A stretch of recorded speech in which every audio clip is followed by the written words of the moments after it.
ଓଡ଼ିଶାରେ ଆମର 12 ମାସରେ 13 ପର୍ବ। ଆଗକୁ ଆସୁଛି ବଉଳ ଅମାବାସ୍ୟା। ତେଣୁ ଘରେ ଘରେ ବଉଳ ଗଇଁଠା ତ ନିଶ୍ଚିତ ଭାବରେ ହେବ। କେହି ୟାକୁ ଗଇଁଠା କ୍ଷୀରି ବା କ୍ଷୀର ଗଇଁଠା ବି କହନ୍ତି। ପୁରା ରେସିପିକୁ ଫଲୋ କରନ୍ତୁ। ଆପଣମାନେ ବି ଏମିତି ଦେଖନ୍ତୁ, ପୁରା ରସିଲା ସଫ୍ଟ ପାଟିରେ ପୋକ ପୋକ ମିଳିଯିବ ଏମିତି ଗଇଁଠା କ୍ଷୀରି ଘରେ ତିଆରି କରିପାରିବେ। ମୁଁ ସସ୍ମିତା ଆପଣମାନଙ୍କୁ ସ୍ୱାଗତ କରୁଛି ମୋର ୟୁଟ୍ୟୁବ୍ ଚ୍ୟାନେଲରେ। ଯଦି ଭିଡ଼ିଓଟି ଭଲ ଲାଗିବ ପ୍ଲିଜ୍ ଭିଡ଼ିଓଟିକୁ ଲାଇକ୍ କରିଦେବେ, ଅନ୍ୟମାନଙ୍କ ସହିତ ସେୟାର କରିବାକୁ ଭୁଲିବେ ନାହିଁ। ମୋ ଚ୍ୟାନେଲକୁ ସବସ୍କ୍ରାଇବ୍ କରିଦେବେ। ତେବେ ଚାଲନ୍ତୁ ଭିଡ଼ିଓଟି ଷ୍ଟାର୍ଟ କରିବା।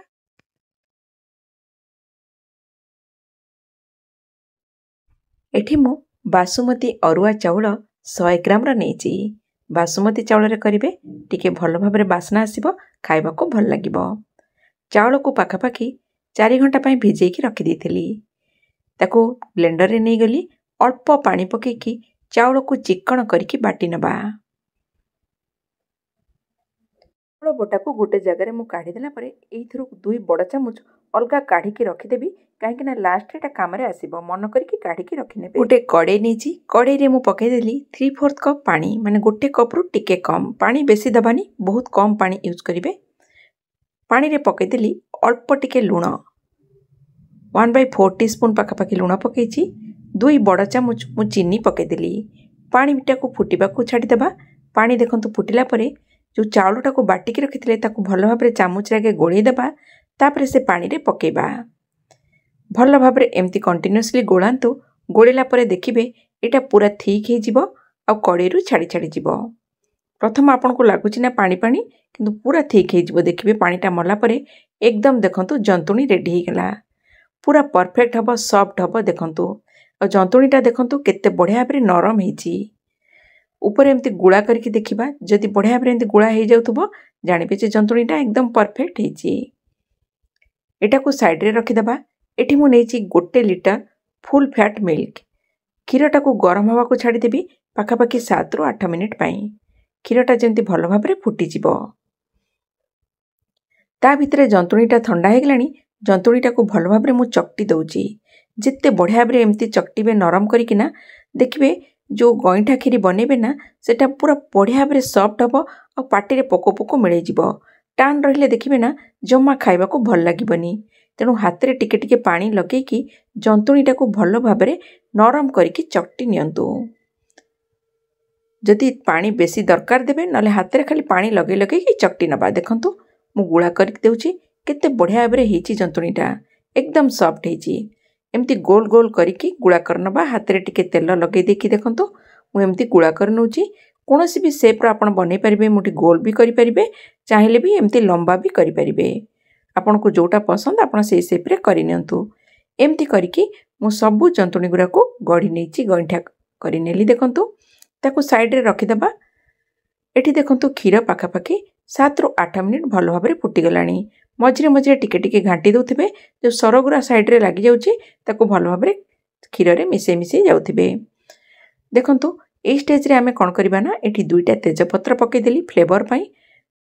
3ରୁ 4ଟା ଗୁଜୁରାତିକୁ ମଝିରୁ ଚିରିକି ପକାଇଦେବା। ଏଇଟା କ୍ଷୀର ସାଙ୍ଗରେ ଯେତେବେଳେ ଫୁଟିବ ନା, ଆର ଫ୍ଲେଭରଟା ପୁରା କ୍ଷୀରରେ ବଢ଼ିଆ ଭାବରେ ଆସିବ। ଏଠି ଗଇଁଠାକୁ ଦେଖନ୍ତୁ ମୁଁ କରିକି ଗଢ଼ିକି ସବୁ ରଖିଦେଇଛି।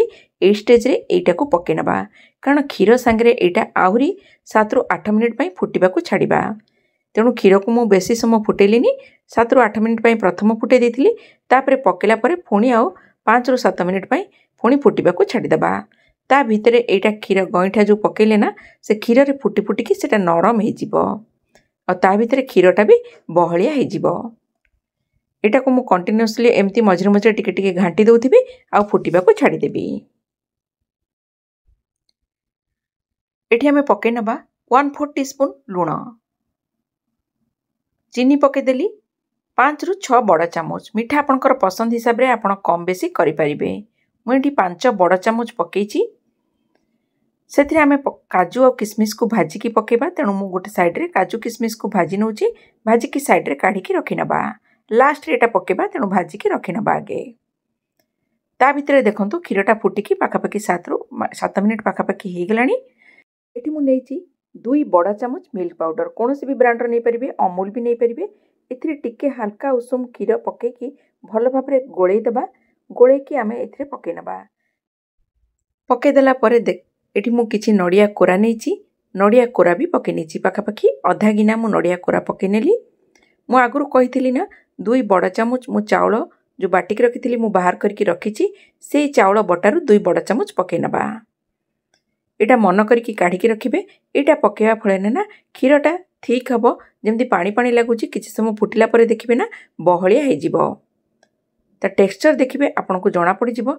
किसी समय फुटिला छाड़देवी पाखापाखि 2 मिनिट चाउल जो बाटिकी रखी पकेला 2 मिनिट फुटा को छाड़ी देथिली। फुटिला देखंतु केते बढ़िया भाव हो जाइए। एना आपन को लगुच ना पानी पानी किंतु जेतेबेले ठंडा हो ना देखिए यार केते बढ़िया भाव बहलिया हो। देखंतु गईठा को मु काढ़ी देखौछि केते बढ़िया भाव सॉफ्ट होइछि। एना पूरा परफेक्ट हो जाइए। आउ बेसी समय कुक करबानी। गैस रा फ्लेम को बंद कर दबा। आगु जो काजू और किशमिश को भाजिकी रखी ताकू लास्ट रे पकई नबा। एमती छाड़ीदेबा किछि समय ठंडा हवा पाई। ठंडा हला परे आमे सर्व करिबा। देखिबे थरे एई प्रोसेस रे करंतु निश्चित भाव में समस्त को पसंद आसीबो। देखंतु ठंडा हला परे मु गोटे जगार आपको काढ़ी नहीं। देखंतु केते बढ़िया भाव ठीक अच्छी। एकदम एमती हम आ खाइबा को भी बहुत टेस्ट लागिबो। गोटे जगार सर्व करके मु आपण मानकु देखौछि। देखंतु तेणु बौल अमावास्या रे एई प्रोसेस रे आपण माने एई बौल गईठा को थरे ट्राई करंतु। आज वीडियो जदि भल लगिला वीडियो को लाइक कर देबे। अन्य मानक सहित शेयर करिया को भूलिबे नहीं। तेबे रहउछि पुणी देखा हबो गोटे नुआ वीडियो रे। जय जगन्नाथ।